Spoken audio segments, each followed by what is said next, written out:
Pass நிகழ்ச்சியை பொறுத்த வரைக்கும் நம்ம ஜூலியானாவோட நடவடிக்கை ஒவ்வொரு நாளும் வந்துட்டு ரொம்பவே கேவலமானதாக மாறிக்கொண்டே வந்துட்டு இருக்கு. பொய் சொல்றாங்க, கேட்டா என்னோட குடும்பத்துக்காகத்தான் நான் பொய் சொன்னேன், என் குடும்பத்து கூட இருக்கணும் அப்படின்றதுக்காக தான் பொய் சொன்னேன் அப்படின்றாங்க. ஏங்க, இதுக்கு முதல்ல பொய்யே கிடையாது, இதுக்கு பேர் நம்பிக்கை துரோகம், கேவலமான செயல். ஒருத்தரை வந்துட்டு மாட்டி விட்டு அவங்கள வந்துட்டு வெளியேற்றி அது மூலமா ஜெயிக்கணும் அப்படின்னு நினைக்கிறது தான் நம்ம ஜூலியோட எண்ணமே. அதை மாத்தி மாத்தி பேசிட்டு இருக்காங்க நம்மளுடைய ஜூலி. அது மட்டும் இல்ல, ஆரம்பத்துல நம்மளுடைய காயத்ரியை ஜூலியை கேவலமா கழுவி கழுவி ஊத்துனாங்க. இப்ப என்னன்னா அக்கா அக்கா அக்கா அப்படின்னு நம்மளுடைய காயத்ரி பின்னாடியே சுத்திட்டு இருக்காங்க ஜூலி. அதை கூட பரவாயில்லங்க, நம்மளுடைய ஆரவியும் வந்துட்டு பயங்கரமா பழி வாங்கியிருக்காங்க நம்மளுடைய ஜூலி. யாருமே இதை கவனிக்கலங்க.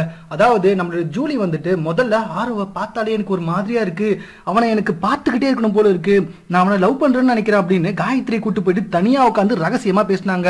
அதை கூட காயத்ரி போயிட்டு சபையில வச்சு நாரா கிழிச்சிட்டா. இந்த விஷயம் ஜூலிக்கு கூட தெரியுங்க.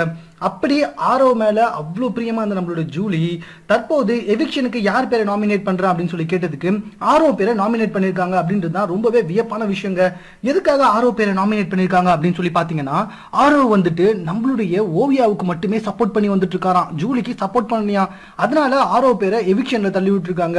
அதனாலதான் இந்த வாரம் எலிமினேஷன் ரவுண்டுக்குள்ள நம்ம ஆரோவே வந்தாரு. இந்த வாரம் எலிமினேஷன் இல்ல அப்படின்றது வேற விஷயம். ஆனா எவ்வளவுதான் வந்துட்டு நம்பினாலும், எந்த அளவுக்கு வந்துட்டு பாசம் காட்டினாலும், ஜெயிக்கிறதுக்காக ஜூலி வந்துட்டு எப்படிப்பட்ட கேவலமான செயலும் செய்வா அப்படின்றதுக்கு இந்த ஒரு நிகழ்ச்சியே வந்துட்டு மிகப்பெரிய எடுத்துக்காட்டுங்க. இது எதுவுமே தெரியாம நம்மளுடைய ஓவியா வந்துட்டு எல்லாத்தையும் நான் மறந்துட்டேன் ஜூலி, நீ வந்து நார்மலா என் கூட பேசு அப்படின்னு வெள்ள மனசா பேசிட்டு இருக்கிறத நினைச்சாதாங்க ரொம்பவே பாவமா இருக்கு. மேலும் மீது போன்ற செய்திகளை உடனுக்குடன் தெரிந்து கொள்வதற்கு எங்களோட சேனலை சப்ஸ்கிரைப் பண்ணுங்க. இந்த வீடியோ பிடிச்சிருந்தா லைக் பண்ணுங்க. உங்க கமெண்ட் எது வந்தாலும் ஓகே, எங்க கூட ஷேர் பண்ணிக்கோங்க.